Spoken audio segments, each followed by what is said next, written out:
Hello everybody and welcome back to another episode of PRAVDA in 1941, the state of the war in Russian eyes. I'm your host, Panzer King in the Lion's Den, and let's take a look recently.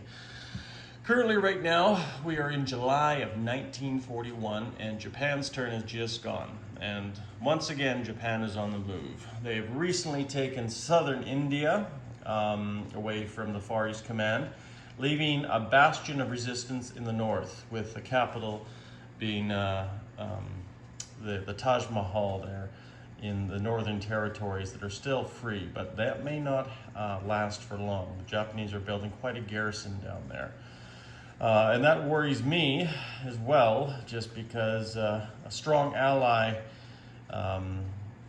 in this game is definitely required for the communists to prevail. And right now, the British Empire is crumbling, because not only that, we have seen movement of Japanese forces down here up into Rhodesia, and they right now are constantly pushing north, the Italians pushing south to probably try to wipe out the Free French resistance, but that'll be a tall order because they are fairly strong down here, and we'll see ultimately what happens with them.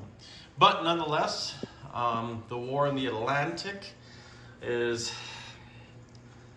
could be better, could also be worse, so I got to be grateful for that. But there's still German U-boats in the South, Mid, and North Atlantic, and there are still American and British boats escort dutying all the way across the Atlantic there to try to protect the supply lines to Great Britain, which, as you can see right now, is fighting for her life, especially with the attacks and the Germans slowly moving north out of London.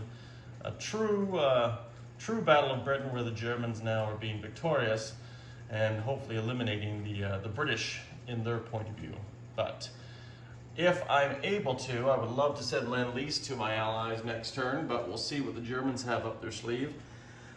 South America is still very, very neutral. I know Hambone does have his Argentinian role, which he's probably saving for a rainy day, but there's not too many rainy days right now with the Nazis in Europe, with Spain, France, Southern England, Italy, Eastern Europe, and of course, as well as Egypt falling to the Axis onslaught, and the Vichy being the strongest I've seen in a long time too. So, but nonetheless, we have a new Canadian light carrier and fighter to deploy into the Atlantic. We'll see what kind of damage they can do. But here, the star of the show, we have the Sovetski Soyuz, the capital ship of the Russian fleet, trying to cut off supplies and also trying to gather up a coalition here of other ships like the Yavuz and the Ottoman ships to hopefully maybe defeat the Italians. But of course, the Italian Air Force is within striking distance of all that.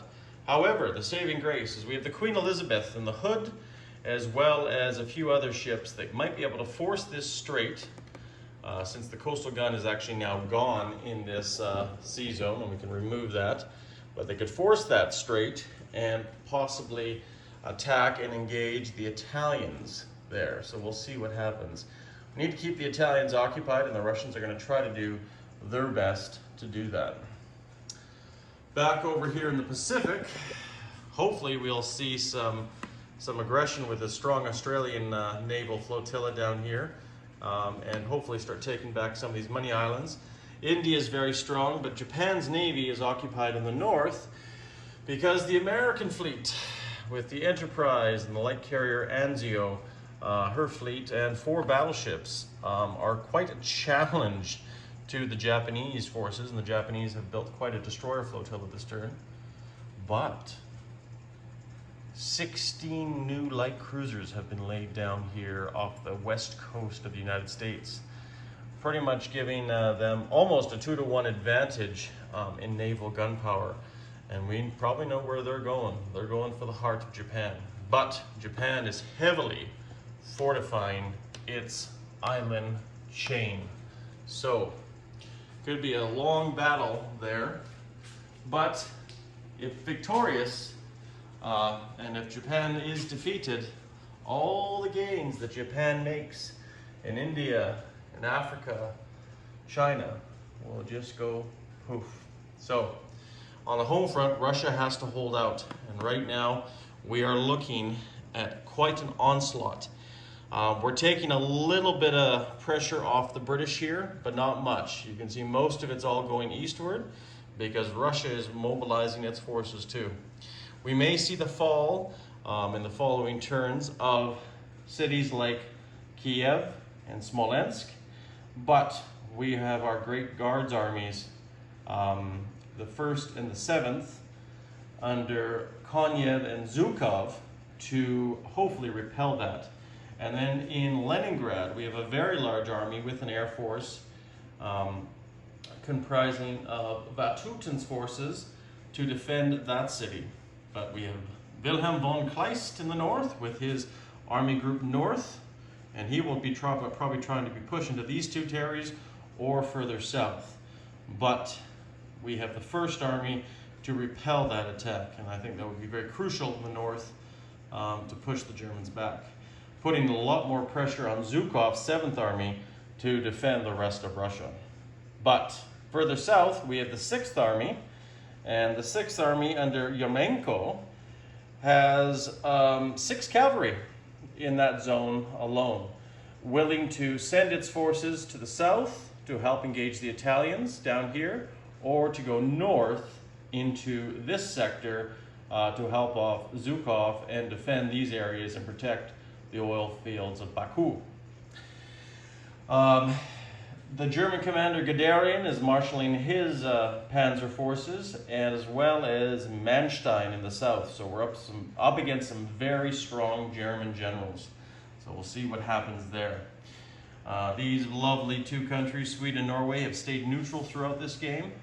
But the British home fleet, the Nelson and her support vessels, are holding strong against the Bismarck and her support vessels, and we might see a second Battle of Jutland here possibly, but who knows? That might be in time.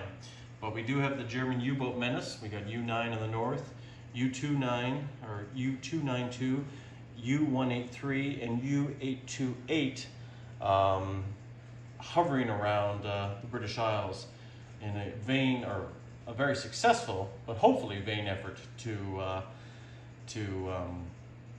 cut off supplies. And the factories here, up here in Glasgow and Edinburgh, actually not even, sorry, in Liverpool, have been damaged heavily. And we'll see what help we can all give the Brits. But of course, the Queen's Own have landed, or respond more likely here to help protect with the defense of Northern England.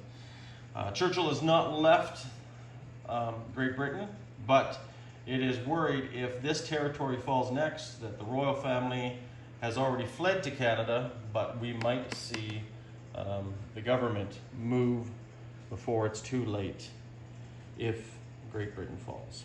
So just a quick summary here. It is extremely exciting, guys, extremely exciting. But as we all know, being this is a PRAVDA episode, the Russian people will come through and win the day for Mother Russia. But until that time comes, we will wait in anticipation and see what happens, because we have a very big task ahead of us. But I assure you, it will be a fun task. Panzer King in the Lion's Den, signing out. You guys all stay classy, and we'll see you guys later.